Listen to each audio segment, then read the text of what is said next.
الحمد لله نحمده ونستعينه ونستغفره ونؤمن به ونتوكل عليه ونعوذ بالله من شرور أنفسنا ومن سيئات أعمالنا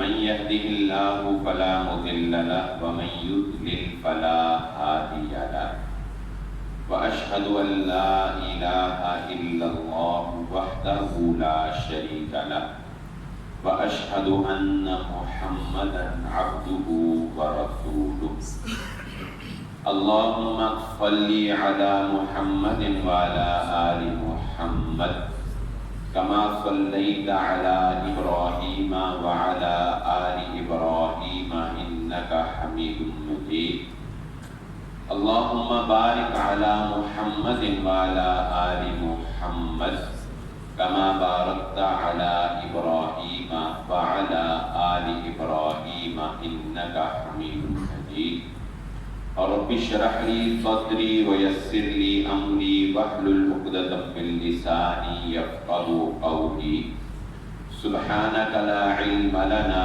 إلا ما علمتنا إنك أنت العليم الحكيم أما بعد فإن خير الحديث كتاب الله وخير الهدي هدي محمد صلى الله عليه وسلم وشر الأمور محدثاتها وكل محدثة بدعة وكل بدعة ضلالة وكل ضلالة في النار فأعوذ بالله من الشيطان الرجيم بسم الله الرحمن الرحيم قال الله تعالى في القرآن المجيد وما خلقت الجن والإنس إلا ليعبدون قابل صد احترام حاضرین مجلس، محترم مکرم سامعین کرام، ہر قسم کی تعریفات اس خالق مالک ارض و سماوات کے لیے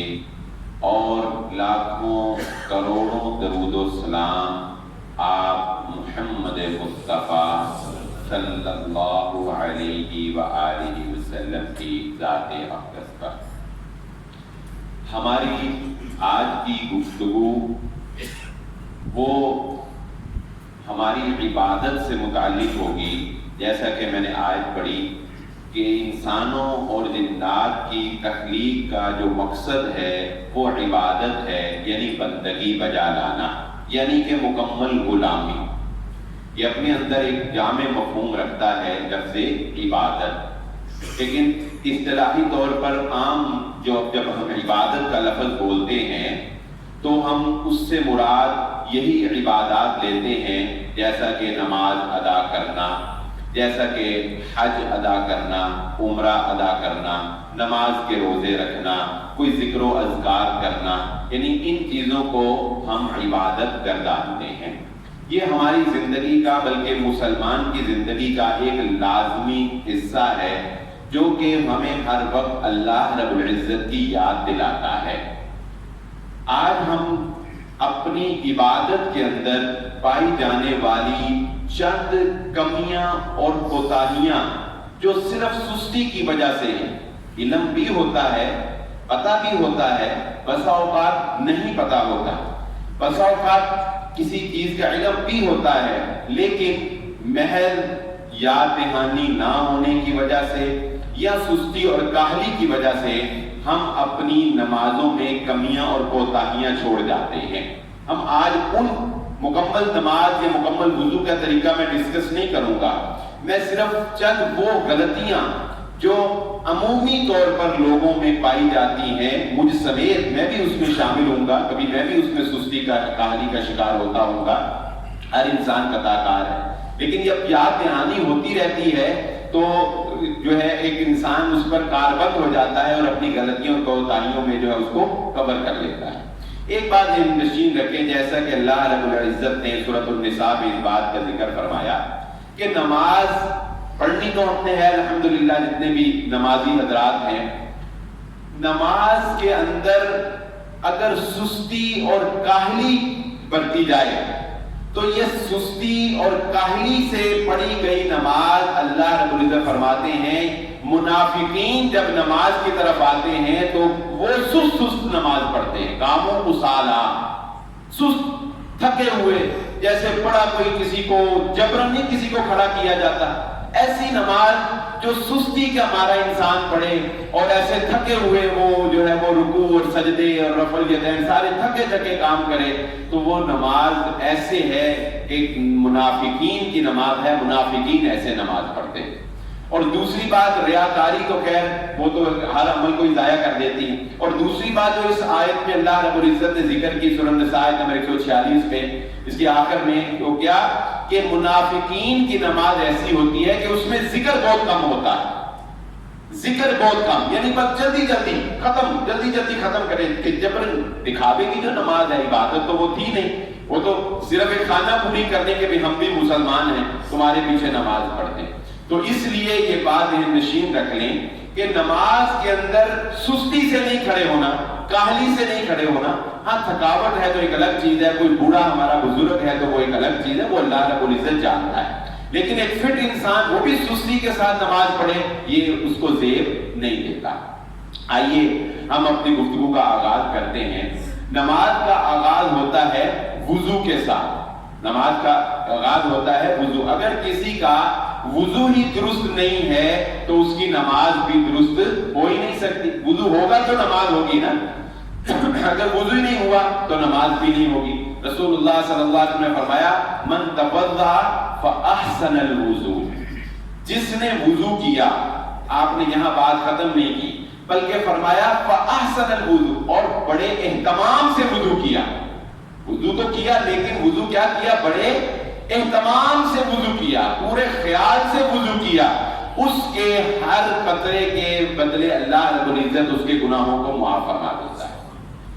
وضو کے اعضاء میں جن اعضاء کا دھونا لازمی ہے، یاد رکھ لیجئے ان میں ہر جگہ پر پانی پہنچانا ضروری ہے۔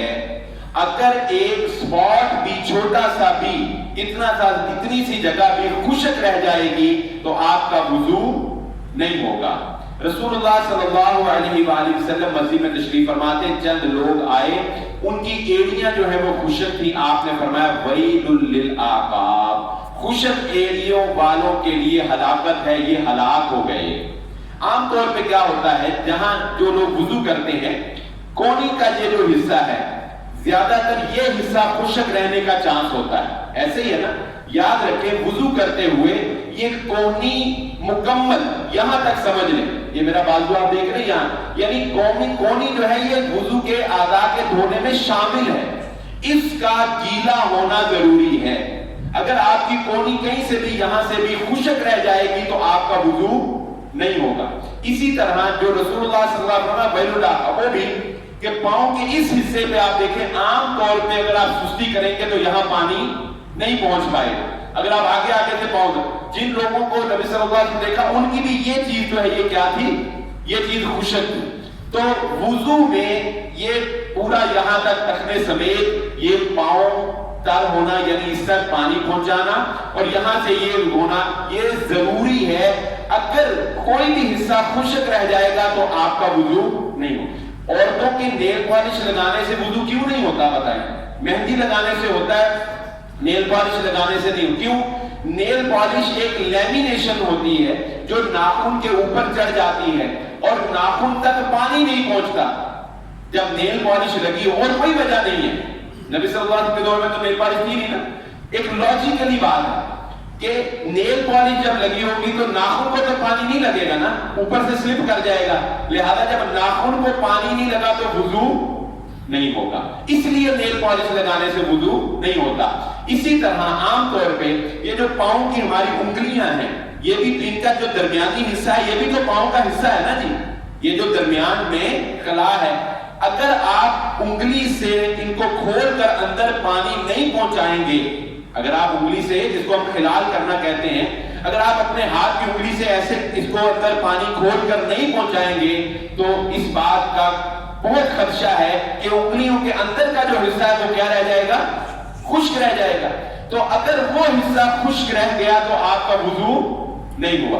جب آپ کا وضو نہیں ہوا تو آپ کی نماز بھی نہیں ہوگی. یہ وہ چند ایک باتیں ہیں جن میں لوگوں کو دیکھا گیا ہے کہ وہ سستی کا شکار ہے. وہ سستی کرتے ہیں, اہتمام نہیں کرتے, اور جب سستی کرتے ہیں تو ان کا وہ عمل جو ہے وہ درست نہیں ہوتا.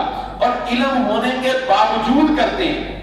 جیسے کہ میں نے کہا کہ چلو جس کو علم نہیں ہے وہ تو ایک اور بات ہے, لیکن علم ہونے کے باوجود کرتے ہیں. اسی طرح اکثر لوگ جب مسح کرتے ہیں, دیکھیں یہ باتیں جو میں بیان کر رہا ہوں ان میں سے کچھ باتیں تو ایسی ہیں کہ جن کے غلط ہونے سے ہماری عبادت ہوگی نہیں.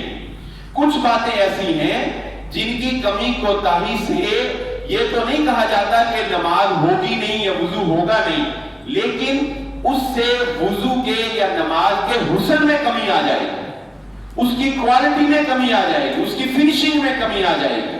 اور جب ہم نے نماز پڑھنی ہے تو پھر اس کو بہترین کنڈیشن, بہترین حسن کے ساتھ پڑھنا چاہیے, خوبصورت طریقے سے پڑھنا چاہیے, کہ کیونکہ ہم اپنے رب کی عبادت کر رہے ہیں. اس میں سستی اس کا شکار ہمیں نہیں ہو.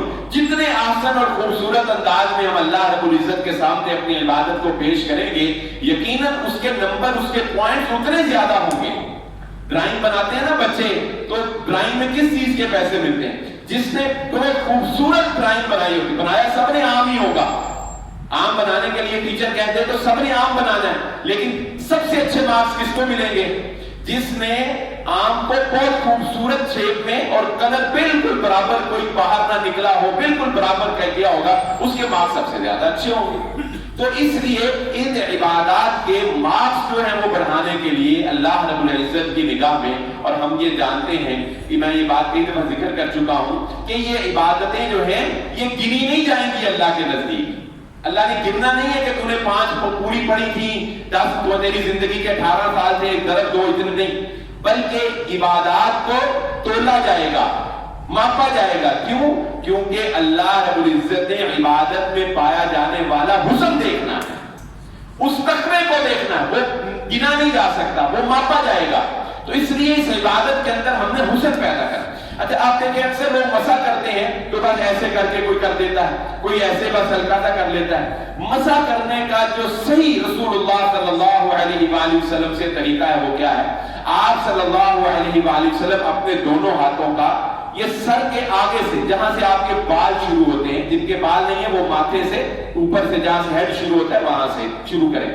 یہ رسول اللہ صلی اللہ علیہ وسلم ہاتھوں کو ایسے پورا پیچھے تک, گدی تک, یعنی گردن سے اوپر جہاں تک آپ کے بال ہے وہاں تک لے کر جاتے ہیں, اور پھر اسی طرح رسول اللہ صلی اللہ علیہ وسلم یہاں سے اس کو واپس لے کر آتے ہیں. یہ آگے جا کر ایسے کرنا یہ بھی کسی حدیث میں ثابت نہیں ہے کہ آپ یہاں جائیں اور یہاں سے پھر الٹے ہاتھ کر کے ایسے اس کو پھیر لیں. یہ طریقہ کسی بھی صحیح حدیث میں رسول اللہ صلی اللہ علیہ وسلم سے ثابت نہیں ہے, جسے عام طور پہ گردن کا مسح کہا جاتا ہے. مسح کرنے کا یہ طریقہ, یہاں سے ہاتھ یہاں اور پھر یہاں سے یہاں تک, یہ رسول اللہ صلی اللہ علیہ وآلہ وسلم کا مسنون طریقہ تھا. اگر آپ اس طرح بھی کر لیں گے تو فقہاء کے نزدیک وضو تو ہو جائے گا, وضو تو ہو جائے گا وَامْسَحُوا بِرُؤُوسِكُمْ کے تحت, قرآن کی آیت کے تحت, لیکن وہ جو سنت طریقہ ہے محمد رسول اللہ صلی اللہ علیہ وآلہ وسلم کا وہ پورا نہیں ہوگا. اس لیے اگر وضو کرنا ہے خوبصورت طریقے سے وضو کیجئے. اور یہ مسے کی جو کمی کوتاہی ہے, کیونکہ عام طور پہ جو بچائے منڈے ہیں انہوں نے ذرا چیر نکالا ہوتا ہے, بال شال رکھے ہوتے ہیں, ان کو یہ بھی ڈر ہوتا ہے کہ کہیں بال خراب ہی نہ ہو جائیں, اس لیے بھی وہ پورا صحیح طرح مسا نہیں کرتے. بہرحال نماز کے لیے سے زیادہ اہم کوئی چیز نہیں. مسح کرنے میں یہ کمی اور کوتاہی عام طور پہ لوگوں کے اندر دیکھی جاتی ہے, اپنی اس کمی کو دور کیجیے. آگے آئیے ہم نماز سے آغاز کرتے ہیں. نماز کے آغاز میں رسول اللہ صلی اللہ علیہ وآلہ وسلم نے جو یہ حدیث ارشاد فرمائی کہ انسان کا رخ جو ہے وہ قبلے کی طرف ہونا چاہیے. یعنی صرف انسان کا چہرہ نہیں بلکہ انسان کے جتنے بھی اعضاء ہیں ان کا مکمل کا رخ جو ہے وہ کس طرف ہونا چاہیے؟ قبلے کی طرف. ہم پاؤں رکھنے میں اکثر لوگ جو ہے وہ کمی کوتاہی کرتے ہیں. جیسا کہ میں نے پہلے ذکر کیا, کوئی بزرگ ہے, کوئی بیمار ہے, وہ اس سے استثناء ہے. کوئی وہ اس سے سرنا، لیکن یہ بات تو ہو رہی ہے تندرست فٹ بندے. تو ہم لوگ اکثر کوئی پاؤں ایسے رکھ دیتا ہے، کوئی ایسے رکھ دے، یعنی پاؤں یہ سیدھا ہونا چاہیے. آپ نے دیکھا اکثر لوگوں کے پاؤں ایسے ٹیڑھے ہوتے ہیں. جب آپ ٹیڑھا پاؤں رکھیں گے تو اس میں اگلی بات پر عمل بھی مشکل ہو جائے گا کہ صف جب قدم سے قدم ملانا ہے اس میں بھی وہ صف جو ہے وہ صحیح نہیں بن پائے. اس لیے جب آپ نے نماز کے اندر کھڑے ہونا ہے تو پاؤں ایسے ایسے ایسے نہیں ہونے چاہیے، بالکل ایسے سیدھے جو ہے وہ پاؤں آپ کے ہونے چاہیے اور قدم سے قدم ملا ہونا چاہیے.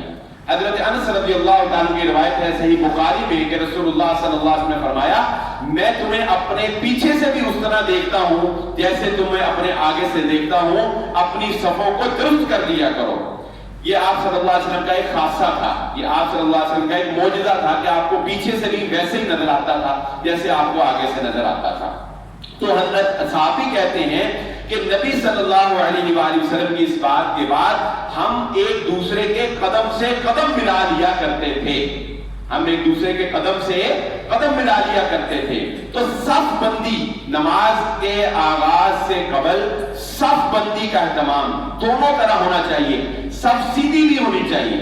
ہمارے لیے کوئی مشکل کی بات نہیں ہے، یہ لائنیں لگی ہوئی ہیں. اکثر لوگ اس چیز کا اہتمام نہیں کرتے، لائن سے یا پیچھے چلے جاتے ہیں یا لائن سے آگے. اس سے بھی یہ خرابی آتی ہے کہ صف سٹیٹ نہیں رہے گی. صف ایسے بھی سٹیٹ ہونی چاہیے، بالکل ایسے سیدھی. جیسے کہ آپ نے روایات میں سنا ہوگا تیر پکڑ کر رسول اللہ صلی اللہ علیہ وسلم حضرت عمر رضی اللہ تعالیٰ عنہ سیدھا کیا کرتے. تیر کتنا سیدھا ہوتا ہے. تو ایسے صف بالکل ایسے بھی سیدھی ہونی چاہیے اور قدم سے قدم ملے ہونے چاہیے. یہ قدم سے قدم اگر نہیں ملیں گے تو رسول اللہ صلی اللہ علیہ وسلم کے فرمان کے مطابق شیطان تمہارے دلوں کے اندر جدائیاں ڈال دے گا، تمہارے دلوں میں دنیا پیدا کر دے گا. جب تم نماز میں قدم سے قدم ملاؤ گے تو اللہ رب العزت کی جانب سے شیطان کا حملہ نہیں ہو سکے گا، تمہارے دلوں کے اندر جو ہے وہ محبت پیدا ہو جائے. اور میں نے ذکر کیا کہ فطری بات ہے، آپ کسی آدمی کے ساتھ کھڑے ہوں، مسلمان ہے نا بھائی، ایک ہی صف میں کھڑے ہو گئے محمود و ایاد، ٹھیک ہے. میں یہ سمجھتا ہوں ہمارے وہ بھائی جو یہ سمجھتے ہیں کہ قدم نہیں ملانے چاہیے، میں کہتا ہوں اگر ان کے ساتھ کوئی قدم ملانے کی کوشش کرے تو بھائی ملا لیا کرو، کیا جاتا ہے. وہ مسلمان بھائی ہے نا، وہ سنت سمجھ کے ملا رہا ہے، ملا لو اس کے ساتھ. نہیں ملاؤ گے تو اس کے دل میں خام کا شیطان خیال پیدا کرے گا، پتہ نہیں یہ مجھے برا سمجھ رہا ہے، پتہ نہیں میرے بارے میں کیا سوچ رہا ہے، میرا پیر ملانا بھی پسند نہیں کرتا. اور اگر ایک نماز میں اس کے ساتھ ملا لو گے تو تمہارے دلوں کے اندر محبت پیدا ہو جائے گی. اس لیے پاؤں ملانے چاہیے. تو اس کے بعد یہ صف بندی کا جو اہتمام ہے نماز کے آغاز سے قبل یہ کرنا چاہیے.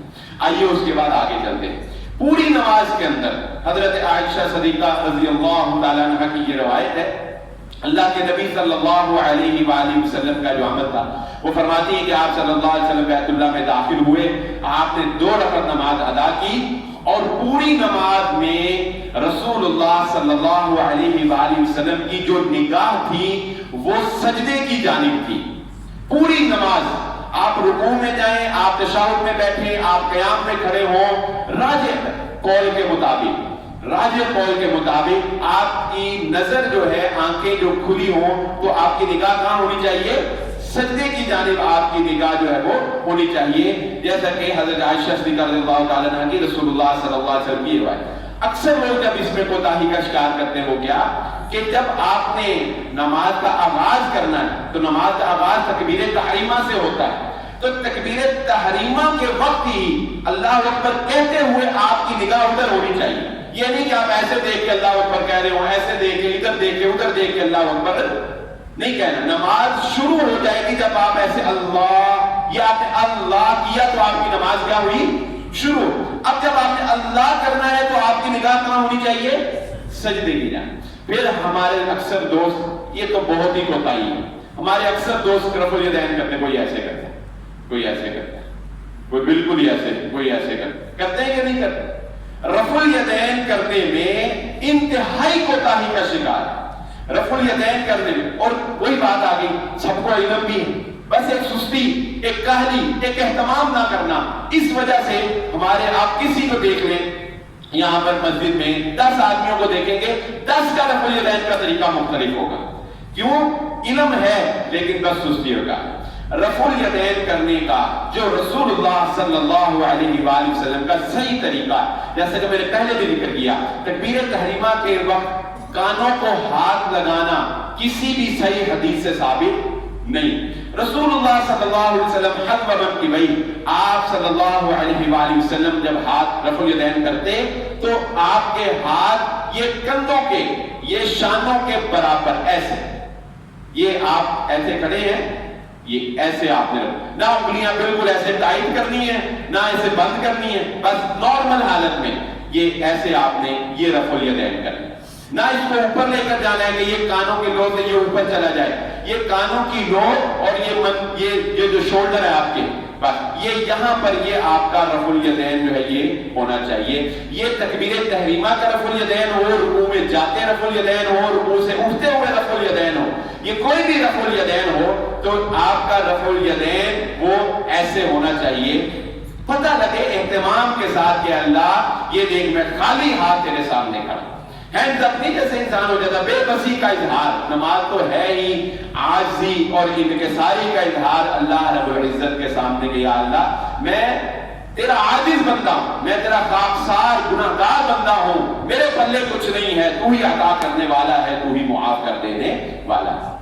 اسی طرح آگے چلے جائیے، نماز کے اندر جب آپ اکثر کوتاہی دیکھتے ہیں کہ نماز کے اندر جب کوئی رکعت جاتی ہو تو اکثر لوگ جلدی جلدی امام کے ساتھ ملنے کی کوشش کرتے ہیں، جلدی۔ اس میں ایک چیز بڑی اہم ہوتی ہے، جو ہماری جہری نمازیں ہیں جیسا کہ فجر، مغرب، عشاء، اس میں کیا ہوتا ہے چونکہ امام جہری قرآن اونچی آواز سے پڑھ رہا ہوتا ہے تو اب اگر کوئی دور سے ہی ہے نا تو اس کو پتا لگا کہ امام صاحب کی آخری آیتیں چل رہی ہیں کوئی سورت کی، تو اس نے فٹافٹ بھاگ کے آنا ہے، آ کے امام نے اللہ اکبر کہہ کے رکوع میں چلے جانا ہے، اس نے ساتھ ہی مل کر فٹافٹ جلدی سورۃ الفاتحہ پڑھی، کیونکہ سورۃ الفاتحہ کے بغیر تو نماز ہوتی نہیں۔ اب اس نے اپنی وہ رکعت بچانے کے لیے تیزی سے سورۃ الفاتحہ پڑھنی اور امام نے رکوع میں آدھا رکوع کر رہے تو رکوع میں ایسے لوگ کرتے ہیں کہ نہیں کرتے بتائیں؟ ہونا کیا ہے، چند سیکنڈ کی ایک رکعت، زیادہ ہی ثواب ملے گا، اگر ایک رکوع 2 سجدے زیادہ ہو جائیں گے تو زیادہ ہی ثواب ملے گا، اور جا کے کون سا تمہیں کوئی ٹرین پکڑنی، لیکن بس ایمی ایک شیطان نے انسان کی طبع کے اندر ایک جلد بازی، کرنا کچھ نہیں ہوتا لیکن ایمی بس اشارہ توڑ کے نکل جانا، آگے جا کے ٹریفک جام بے شک آدھا گھنٹہ کھڑا ہونا پڑ جائے، کرنا کچھ نہیں لیکن اشارہ توڑ کے نکل جائے۔ تو یہ ایک شیطان، جیسا کہ نبی صلی اللہ علیہ وسلم نے فرمایا العجلۃ من الشیطان، جلد بازی جو ہے یہ شیطان کی طرف سے ہوتی ہے۔ تو ایسا کوئی ضروری کام نہیں ہوتا بعد میں کہ نماز پڑھنے کے بعد بڑا ضروری کوئی کام ہے، نہیں، بس ایسے ہی ایک رکعت بچانے کے شوق میں جو ہے وہ اپنی عبادت کے حسن کو ختم کر لیتے ہیں۔ اس لیے یہ بات یاد رکھ لیں، رسول اللہ صلی اللہ علیہ وآلہ وسلم نے نماز کی طرف آتے ہوئے دوڑ کر آنے سے منع فرمایا۔ دوڑ کر آنے سے منع اسی لیے فرمایا کہ نماز اہتمام کے ساتھ پڑھو، اس لیے امام کے ساتھ جب آپ ملیں، اگر وہ رکوع میں چلا گیا ہے، جا رہا ہے، اگر آپ اطمینان سے سورۃ الفاتحہ پڑھ سکتے ہیں تو پڑھیں، اگر نہیں پڑھی جا رہی سورۃ الفاتحہ تو کوئی مسئلے کی بات نہیں، آپ رکوع میں امام کے ساتھ مل جائیں اور اپنی وہ رکعت جو ہے اس کو دوبارہ پورا کر لیں۔ یہ جلد بازی جو ہے اس سے اجتناب کریں، یہ ہماری عبادت کے حسن کو ختم کرتی ہے۔ امام کے ساتھ نماز میں ملنے کا جہاں تک تعلق ہے تو رسول اللہ صلی اللہ علیہ وآلہ وسلم کے فرمان کے مطابق جس حالت میں بھی تم امام کو پاؤ اسی حالت میں امام کے ساتھ شامل ہو جاؤ، جس حالت میں بھی۔ اس میں لوگوں کو شاید علم نہیں ہوتا، یا بعض لوگ کیا کرتے ہیں، اگر امام صاحب سجدے میں ہیں تو وہ اللہ اکبر کہہ کے پہلے ہاتھ باندھتے ہیں، پھر شاید کچھ پڑھتے بھی ہیں، پھر اللہ اکبر کہہ کے سجدے میں جاتے ہیں۔ یہ طریقہ کہیں کسی حدیث میں رسول اللہ صلی اللہ علیہ وسلم ثابت نہیں۔ بعض لوگ کیا کرتے ہیں، بعض لوگ انتظار کرتے ہیں، کیونکہ رکعت تو ان کی چلی گئی ہوتی ہے، رکعت تو اب امام اگر سجدے میں ہے اور وہ آئے ہیں تو رکعت تو شمار نہیں ہو رہی، تو وہ کہتے ہیں کہ چلو تھوڑی دیر کھڑے ہی ہو جائیں، انتظار کرتے ہیں حتیٰ کہ امام جب کھڑا ہوتا ہے تو اگلی رکعت میں وہ اس کے ساتھ ملتے ہیں۔ یہ دونوں طریقے غلط ہیں، دونوں طریقے۔ صحیح طریقہ کیا ہے؟ رسول اللہ صلی اللہ علیہ وسلم کے فرمان کے مطابق امام کو جس حالت میں بھی پاؤ، اللہ اکبر کہا، امام سجدے میں ہے، اللہ اکبر کہا، سیدھا سجدے میں چلے جاؤ۔ امام رکوع میں ہے، اللہ اکبر کہا، سیدھے رکوع میں چلے جاؤ۔ امام تشہد میں، اللہ اکبر کہا، سیدھا تشہد میں چلے جاؤ۔ جس حالت میں بھی امام ہے اسی حالت میں امام کے ساتھ شامل ہو جاؤ، نہ تو وہ ہاتھ باندھ کے پڑھ کے بعد میں جانا اور نہ ہی امام کا انتظار کرنا کہ وہ اگلی رکعت شروع کرے تو پھر جو ہے وہ میں امام کے ساتھ جو ہے وہ ملوں گا۔ اسی طرح رکوع کرنے میں بھی آج کل کیونکہ کمر درد کا بھی بڑا مسئلہ ہے، یہ ہمارے بزرگ جو ہیں یہ کرسیوں پہ بیٹھے ہیں، ان کے لیے بھی میں ایک بات ذکر کر دیتا ہوں کہ بیٹھ کر نماز پڑھنے کی شریعت نے اجازت دی ہے۔ کرسی پر بیٹھ کر بھی آپ پڑھ سکتے ہیں، کسی بھی چیز پر بیٹھ کر پڑھ سکتے ہیں، لیکن یہ اس صورت میں ہوتا ہے جب آپ زمین پر بیٹھ کر بھی نماز نہیں پڑھ سکتے۔ پہلا درجہ کیا ہے؟ آپ نے جتنا عمل کر سکتے، لا یکلف اللہ نفسا الا وسعها، جتنا آپ بہتر سے بہتر عمل کر سکتے ہیں اتنا آپ نے کرنا ہے۔ پہلا طریقہ کیا ہے کہ آپ نے نماز کھڑے ہو کر پڑھنی۔ اچھا جی آپ کو کمر کا پرابلم ہے، گھٹنوں کا پرابلم ہے، آپ کھڑے ہو کر نہیں پڑھ سکتے۔ دوسرا طریقہ، رسول اللہ صلی اللہ علیہ وآلہ وسلم زمین پر بیٹھ کر نماز پڑھا کرتے، اس وقت بھی تخت اور موڑے اور کرسیاں یہ ہوتی تھی نا، یہ چیزیں اوپر بیٹھنے۔ آپ صلی اللہ علیہ وسلم نے جب بیٹھ کر نماز پڑھی ہے تو کہاں پڑھی ہے؟ زمین پر بیٹھ کر۔ اس لیے دوسرا طریقہ کیا ہوا بیٹھ کر نماز پڑھنے کا؟ زمین پر بیٹھ کر، زمین پر جسے ہم چوکڑی مارنا کہتے ہیں اس طرح بیٹھ کر بھی پڑھی جا سکتی ہے، اور جس طرح آپ تشہد میں بیٹھتے ہیں اس طرح بیٹھ کر بھی پڑھی جا سکتی ہے۔ اگر یہ تیسرا درجہ ہے، یہ جو کرسی ہے یہ تیسری سٹیج ہے کہ اگر کوئی بھائی زمین پر بیٹھ کر بھی نہیں پڑھ سکتا تو اس کو کوئی پرابلم ایسی ہے تو پھر وہ کرسی پر بیٹھ کر پڑھ لے گا، اور اس کے آگے پھر لیٹ کر اشارے سے جو اللہ تعالیٰ سب کی حفاظت فرمائے۔ تو یہ سٹیپ بائی سٹیپ آگے جانا چاہیے، یہ نہیں کہ آپ پہلی سٹیج پر ہی جو ہے وہ ریلیکس ہو جائیں۔ اچھا آگے چلیے، ہم اپنی گفتگو لے کے آگے چلتے ہیں۔ رکوع کا جو طریقہ ہے وہ بھی یہی ہے کہ آپ، کیونکہ میرے پرابلم ہے کمر کی، میرا وہ کمر جو ہے بالکل سیدھی نہیں ہوتی، لیکن کوشش یہ کرنی چاہیے کہ آپ کی کمر جو ہے وہ بالکل ایسے اسٹریٹ ہو، گھٹنے کو آپ نے ایسے پکڑنا ہے اور یہ خم اس میں نہ آئے کہ آپ کی بازو جو ہے یہ بھی ایسے ٹائٹ ہو۔ تو ایسے الرٹ جیسے بندہ نہیں ہوتا، ایسے الرٹ کر کے ایسے آپ نے ایسے گھٹنے کو پکڑا ہوا ہو اور آپ کی کمر جو ہے وہ ایسے سیدھی ہو، اس طرح سے آپ رکوع کریں تو یہ بالکل صحیح طریقہ رکوع کا ہے۔ لیکن اگر کوئی کمزوری ہے، کوئی مسئلہ ہے تو وہ آپ اس میں لچک جو ہے وہ بہرحال آ سکتی ہے۔ اللہ اکبر سمیع اللہ لمن حمدہ کہہ کر آپ نے کھڑے ہو جانا ہے، اس کے بعد آپ نے سجدے میں چلے جانا ہے۔ سجدے میں جاتے ہوئے جو کمیاں کوتاہیاں ہیں، رسول اللہ صلی اللہ علیہ وسلم نے 7 آداب پر سجدہ کیا، 7 آداب پر۔ یہ اکثر لوگ ناک جو ہے یہ زمین سے اٹھا لیتے ہیں۔ سجدے میں جاتے ہوئے آپ کی پیشانی اور آپ کی ناک یہ دونوں زمین کے ساتھ لگی ہونی چاہیے۔ یہ کونیاں جو ہیں یہ رانوں کے ساتھ نہیں لگنی چاہیے۔ یہ کونی جو ہے یہ ران کے ساتھ، جب آپ سجدہ کریں گے تو یہ ران آپ کی قریب آ جائے گی نا، یہ کونی جو ہے یہ ران کے ساتھ نہیں لگی ہونی چاہیے۔ اسی طرح یہ کونی جو ہے یہ زمین کے ساتھ بھی نہیں لگنی چاہیے، زمین سے بھی تھوڑی سی اٹھا کر، اس ران سے تھوڑی سی بچا کر یہ آپ کا ایسے جو ہے وہ سجدہ ہونا چاہیے۔ بعض لوگ یہ تجویز کرتے ہیں کہ سجدہ جو ہے وہ تھوڑا لمبا کر کے کرنا چاہیے، یعنی ایک تو ہوتا ہے نا طویل مدت، یعنی 5-10 منٹ، ایک ہے کہ آپ کی کمر جو ہے وہ ایسے بالکل سمٹی ہوئی نہ ہو بلکہ اس کو تھوڑا سا ایسے لمبا کر کے جو ہے وہ سجدہ جو ہے وہ کیا جائے۔ اگلا جو مسئلہ ہے اس میں یہ بڑا اہم ہے اور اس میں بھی کمی اور کوتاہی بہت زیادہ ہے۔ یہ اتنا اہم ہے کہ فقہاء کے نزدیک اگر اس کا اہتمام نہ کیا جائے تو نماز ہی نہیں ہوگی۔ یہ جو اگلا میں مسئلہ بیان کرنے لگا ہوں، اگر اس کا اہتمام نہ کیا جائے تو فقہاء کے نزدیک نماز نہیں۔ اس کی دلیل بھی میں ذکر کر دوں، وہ کیا کہ پہلے سجدے سے اٹھ کر اگر آپ اطمینان کے ساتھ بیٹھ کر جو دعا رسول اللہ صلی اللہ علیہ وسلم ثابت ہے، رب اغفر لی رب اغفر لی، یہ 2 مرتبہ پڑھنی چاہیے۔ وہ جو دوسری دعا ہے اس کے بارے میں تحقیق جدید یہی ہے کہ وہ روایت ضعیف ہے۔ یہ 2 دفعہ آپ پڑھیں اور اطمینان کے ساتھ بیٹھ کر پھر دوسرا سجدہ کریں۔ اگر آپ پہلے سجدے کے بعد اٹھتے ہیں اور فوراً دوسرا سجدہ کر دیتے ہیں، تو فقہا حدیث سے استدلال کرتے ہوئے کہتے ہیں آپ کی نماز ہی درست نہیں۔ کیوں؟ اس لیے کہ اللہ کے نبی صلی اللہ علیہ وآلہ وسلم کے سامنے ایک شخص نے نماز پڑھی، نماز پڑھ کے وہ آیا، آپ صلی اللہ علیہ وسلم نے فرمایا دوبارہ نماز پڑھ، تو نے نماز نہیں پڑھی، یعنی کہ تیری نماز ہوئی نہیں۔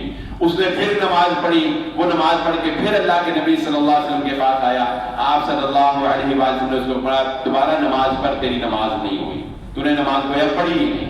تو پھر اس نے کہا کہ اللہ کے نبی صلی اللہ علیہ وسلم آپ مجھے بتائیے کہ میں کس طرح نماز پڑھوں، میں تو عاجز آ گیا۔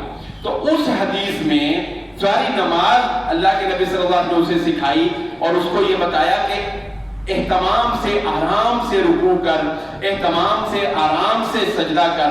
تو بطور خاص جو اللہ کے نبی صلی اللہ علیہ وسلم نے بات بتائی وہ کیا کہ دونوں سجدوں کے درمیان اتنی دیر بیٹھ کے ہر عضو جو ہے وہ اپنی جگہ پر آ جائے پھر دوسرا سجدہ کر۔ دونوں سجدوں کے درمیان اطمینان سے بیٹھو۔ اس بات کا ذکر رسول اللہ صلی اللہ علیہ وسلم نے اس حدیث میں بطور خاص کیا۔ کیا مطلب کہ وہ بندہ دونوں سجدوں کے درمیان آرام سے بیٹھتا نہیں تھا۔ سجدہ کی اکثر دیکھا لوگوں کو سجدہ کے اٹھے ساتھ ہی دوسرا سجدہ کر، ابھی ہڈیاں اپنی جگہ پر واپس پہنچتی بھی نہیں ہیں، دوبارہ وہاں پر پہنچنی ساتھ ہی سجدہ کر دی۔ اگر کوئی ایسا کرتا ہے تو اس حدیث سے استدلال کرتے ہوئے فقہا کہتے ہیں کہ اس کی نماز ہوتی ہی نہیں۔ اس کے بعد طاق رکعتوں میں جلسہ استراحت کرنا بھی رسول اللہ صلی اللہ علیہ وآلہ وسلم سے ثابت ہے، اللہ کے نبی صلی اللہ علیہ وآلہ وسلم کی سنت ہے۔ جلسہ استراحت کیا ہے؟ لوگ اس کا اہتمام نہیں کرتے یا علم نہیں ہے۔ طاق رکعتوں میں یہ ہوگا، اور طاق رکعتیں یعنی پہلی اور تیسری رکعت میں، دوسری میں تو تشہد ہوتا ہے اور چوتھی میں بھی تشہد ہوتا ہے۔ وہ کیا؟ دو سجدے کرنے کے بعد سجدہ کھڑے نہیں ہونا، بلکہ اللہ کے نبی صلی اللہ علیہ وآلہ وسلم کا طریقہ کیا تھا جو صحابی نے ذکر کیا؟ دو سجدوں کے بعد پہلے اطمینان سے بیٹھنا، دوسرے سجدے کے بعد اطمینان سے بیٹھنا اتنا ہونا چاہیے کہ ہر عضو اپنی جگہ پر لوٹ آئے، بس ہر عضو ہڈیاں جہاں پہ تھی بیٹھ کر وہاں پر دوبارہ لوٹ آئیں، اپنی جگہ پر بیٹھنا اور بیٹھ کر پھر آپ نے کھڑے ہونا ہے۔ یہ رسول اللہ صلی اللہ علیہ وآلہ وسلم کا طاق رکعتوں کے اندر آپ صلی اللہ علیہ وآلہ وسلم کا طریقہ تھا۔ جلسہ استراحت اسے بولا جاتا ہے، جو کہ رسول اللہ صلی اللہ علیہ وسلم ثابت ہے اور اکثر لوگ اس بات کا اہتمام نہیں کرتے۔ رفع الیدین کرنے کے بارے میں بعض لوگ جو ہے وہ ایک غلطی کرتے ہیں اضافی طور پر۔ حضرت عبداللہ بن عمر رضی اللہ تعالیٰ عنہ سے یہ روایت ہے کہ تیسری رکعت میں، دو رکعت کے بعد تیسری رکعت کے لیے جب کھڑا ہوا جائے تو رفع الیدین کی جائے۔ یہ حضرت عبداللہ بن بخاری کی روایت عبداللہ بن عمر رضی اللہ تعالیٰ عنہ سے ثابت ہے، تو رفع الیدین کی جائے۔ اچھا یہ تو ہو گیا، امام صاحب بھی کریں گے، مقتدی بھی، لیکن اسی بنیاد پر اکثر لوگ یہ غلطی کر جاتے ہیں کہ جب وہ امام سے لیٹ ملتے ہیں، یعنی ان کی 3 رکعت رہ گئی ہیں یا 1 رکعت رہ گئی ہے، تو جب امام سلام پھیر لیتا ہے تو کھڑے ہو کر انہوں نے اپنی باقی نماز پڑھنی ہوتی ہے نا، تو اکثر لوگ کھڑے ہو کر رفع الیدین کرتے ہیں۔ اکثر لوگ کھڑے ہو کر، یہ جو اکثر کھڑے ہو کر رفع الیدین کیا جاتا ہے یہ رسول اللہ صلی اللہ علیہ وسلم سے ثابت نہیں۔ اگر آپ کی تیسری رکعت ہے تو آپ رفع الیدین کریں گے، وگرنہ امام کے سلام پھیرنے کے بعد جو آپ نے رکعت پڑھنی ہے، آپ کی دوسری، آپ کی چوتھی ہے، یعنی آپ کی 1 رہ گئی ہے، وہ رفع الیدین نہیں ہے۔ ایسی کوئی حدیث ثابت نہیں ہے کہ امام سلام پھیرے تم کھڑے ہو تو رفع الیدین کرو، یہ نہیں۔ ہاں اگر آپ کی تیسری ہے، آپ کی تیسری بنتی ہے، تو تیسری رکعت میں چونکہ رسول اللہ صلی اللہ علیہ وسلم سے رفع الیدین عبداللہ بن عمر رضی اللہ تعالیٰ کی روایت سے ثابت ہے، تو آپ رفع الیدین جو ہے وہ کریں گے۔ اسی طرح وقت قلیل ہے، ہم آگے بات کو لے کر چلتے ہیں۔ اکثر آپ نے دیکھا ہوگا سلام پھیرنے کے بعد اکثر لوگ جو ہے وہ جلدی جانے کی کوشش کرتے ہیں۔ سلام پھیرنے کے بعد یا بسا اوقات سلام پھیرتے ہی نفل پڑھنے شروع کر دیتے ہیں. یہ دونوں طریقے غلط ہیں. نفل اور فرض کے درمیان فرق کرنے کا رسول اللہ صلی اللہ علیہ وآلہ وسلم نے حکم دیا کہ فرض اور نفل کے درمیان فرق کرو. کیا مطلب؟ کہ پتہ لگنا چاہیے کہ اس بندے نے فرض پڑھ کے مکمل کر لیا اور اب یہ نماز نفل پڑھ رہا ہے، اور مسنون طریقہ کیا ہے اس پر عمل کرنا چاہیے. سلام پھیرتے ہی فوراً نہ امام کو نہ مقتدی کو اٹھنا چاہیے، بلکہ کیا؟ اللہ اکبر، استغفر اللہ استغفر اللہ استغفر اللہ، ربی اعنی علی ذکرک و شکرک و حسن عبادت، اللہم انت السلام و منک السلام تبارک یا ذو الجلال والاکرام، اللہ لا الہ الا هو الحی القیوم. آیت الکرسی 33 مرتبہ نہیں پڑھ سکتے، 10 مرتبہ سبحان اللہ الحمدللہ اللہ اکبر. یہ وہ مسنون اذکار ہیں جو نماز کے بعد رسول اللہ صلی اللہ علیہ وسلم کیا کرتے. کسی کو جلدی ہے، کوئی ضروری کام ہے، وہ ایک الگ بات ہے، ٹھیک ہے اٹھ کر چلا جائے. لیکن اگر عام روٹین میں ہے تو ان اذکار کے کیے بغیر، بلکہ جن مساجد میں درس ہوتا ہے مغرب کی نماز کے بعد یا عشاء کی نماز کے بعد سنتوں سے پہلے درس ہوتا ہے، وہاں پر بھی ہم اس بات کی تلقین کرتے ہیں کہ یہ نہیں کہ ادھر سلام پھیلا تو ساتھ ہی درس شروع کر دیا جائے. 5 منٹ جو ہے وہ لوگوں کو دینے چاہیے اذکار کرنے کے لیے.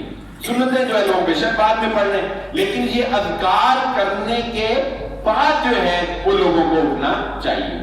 ایک چیز کی اور اصلاح کرتا چلو، یہ کوتاہی جو اب بیان کی جانے لگی ہے یہ عام دوسری نمازوں میں تو شاید اتنی نظر نہیں آتی، مگر فجر کی نماز میں اس کا بہت زیادہ دیکھا گیا ہے. فجر کی نماز، اور وہ کیا کہ ادھر امام صاحب فرض پڑھا رہے ہوتے ہیں اور پیچھے مسجد میں ہی لوگ جو ہے وہ سنتیں ادا کرتے ہیں جلدی جلدی. عمومی طور پر چونکہ فجر کی نماز لمبی ہوتی ہے اور بالخصوص اہل حدیث مساجد میں تو زیادہ لمبی ہوتی ہے. میں نے آپ کو وہ لطیفہ بھی شاید سنایا تھا. فجر کی نماز میں ہماری مسجد میں امام صاحب، جمعے کا دن تھا، دوبارہ سن لیں، جمعے کا دن تھا تو انہوں نے سورۃ سجدہ اور سورۃ طہر پڑھی. تو شام کو ہمارے ہمسائے ہیں، میں نے ان کو کہا کہ رانا صاحب آؤ تر اترا، رمضان تھا نا، میں نے کہا رانا صاحب آؤ اس طرح پھر تراویح پڑھا لیے. کہتے میں فجر ٹائم پڑھ لی ہے، کہتے میں فجر ٹائم ہی پڑھ لی ہے. تو وہ اس طرح سجدہ سورۃ جو پڑھی قاری صاحب. تو عام طور پہ ہمارے الحمدللہ مساجد میں جمعے کو زیادہ اور ویسے فجر کی نماز لمبی ہوتی تو لوگ پیچھے سنتیں ادا کر رہے ہیں. رسول اللہ صلی اللہ علیہ وآلہ وسلم نے فرمایا جب فرض نماز کی اقامت کہہ دی جائے تو کوئی اور نماز نہیں. جب فرض نماز کی اقامت کہہ دی گئی تو پیچھے کوئی اور نماز وہاں پہ ہو سکتی نہیں. آپ کو فرض نماز کے ساتھ شامل ہونا ہوگا. ہاں رہ گئی سنتوں کی بات تو ایک صحابی کی اسی طرح سنتیں رہ گئیں. اس نے سلام پھیرنے کے فوراً بعد جو ہے وہ اٹھ کر نماز پڑھنا شروع کر دی، جبکہ ہم جانتے ہیں کہ فجر کی نماز کے بعد کوئی بھی نوافل پڑھنے سے رسول اللہ صلی اللہ علیہ وسلم نے منع فرمایا.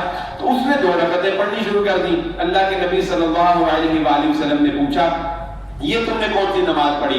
تو اس نے کہا کہ اللہ کے نبی صلی اللہ علیہ وسلم میری 2 فجر کی سنتیں رہ گئی تھیں وہ میں نے پڑھی. تو آپ صلی اللہ علیہ وسلم نے خاموشی اختیار کی. آپ صلی اللہ علیہ وسلم نے اس کو منع نہیں کیا کہ تم نے غلط کیا ہے. تم نے اس سے حدیث سے کیا پتہ چلا کہ روٹین نہیں ہونی چاہیے، ریگولر عمل یہی ہونا چاہیے کہ سنتیں گھر سے پڑھ کر آئی جائیں. لیکن اگر سنتیں رہ گئی ہیں تو اس کا مطلب یہ نہیں ہے کہ آپ امام کے فرض سلام پھیرنے سے پہلے پیچھے سنتیں پڑھتے رہیں اور اس کے بعد فرضوں میں آ کر مل جائیں. نہیں، بلکہ اس کے لیے آپ فرائض کے بعد جو ہے وہ سنتیں جو ہے وہ ادا کریں. یہ چند ایک وہ بات ابھی بہت سی ایسی ہیں اور آپ کے علم میں ہوں گی جو کہ کمیاں کوتاہیاں ہیں، ہم اس کی طرف اس وقت قلیل میں نشاندہی نہیں کر پائے. لیکن کم از کم یہ ایک راہ آپ کو میں نے دکھا دی ہے کہ اپنی عبادتوں کے اندر حسن پیدا کریں. یہ کمیاں اور کوتاہیاں جو ہماری عبادات کے اندر صرف محض سستی اور کاہلی کی وجہ سے پائی جاتی ہیں، یہ ہمارے عبادات کے حسن کو ختم کر رہی ہیں. ہمیں حلاوت ایمانی جو ہے، حلاوت عبادت جو ہے وہ میسر نہیں ہوتی. نماز کو پڑھنی ہے تو اس کو اہتمام سے پڑھا جائے، شوق سے پڑھا جائے، لگن سے پڑھا جائے. تو ان کمیوں کوتاہیوں کو دور کریں. اللہ رب العزت سے دعا ہے جو کہا اور جو سنا اللہ رب العزت سمجھنے کی اور عمل کرنے کی توفیق عطا فرمائے.